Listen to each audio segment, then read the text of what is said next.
Un vent de liberté souffle sur Rome. Certains audacieux se rebellent contre Microsoft, et pas des moindres. Il y a un an, le ministère italien de la Défense fait le choix opposé de celui de la France. Quitter Microsoft pour les logiciels libres. Ce matin, branle-bas de combat. Buongiorno. L'équipe de cache est accueillie par le chef d'état-major des armées. Il n'y a pas plus capé chez les militaires italiens. Signor Général, buongiorno. Le général Claudio Graziano est le 4e personnage le plus important de l'État. Ça, c'est le béret bleu que j'ai porté 3 ans lorsque j'étais le commandant des forces de paix au Liban. Aujourd'hui, le nouveau combat du général, réduire à tout prix les dépenses de son armée.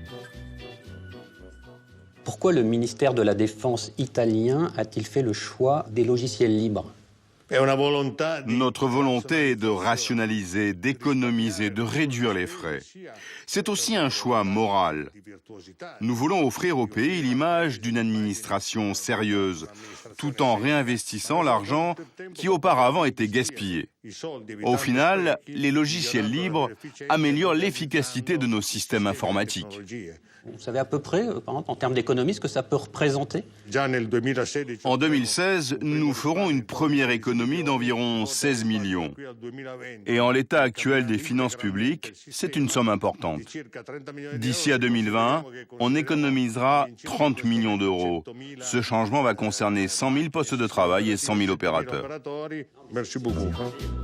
Un choix dicté par le porte-monnaie, mais surtout pour des raisons de sécurité.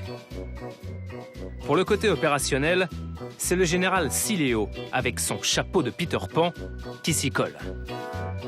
Il nous conduit, non pas à la cantine de la caserne, mais au centre de commandement, la control room. Le général supervise la transition de Microsoft vers les logiciels libres sur 100 000 ordinateurs de la défense. Ce logiciel, c'est Calc. C'est ce qui remplace Excel. Une décision confortée par plusieurs études, révélant les failles dans les programmes de Microsoft Office. Ce que vous voyez devant vous, c'est une étude d'un institut indépendant qui compare Microsoft Office et LibreOffice. En rouge, on constate les vulnérabilités de Microsoft Office et en vert, celles du libre. Les failles des logiciels libres sont très inférieures. Et cette vulnérabilité, qu'est-ce que ça signifie?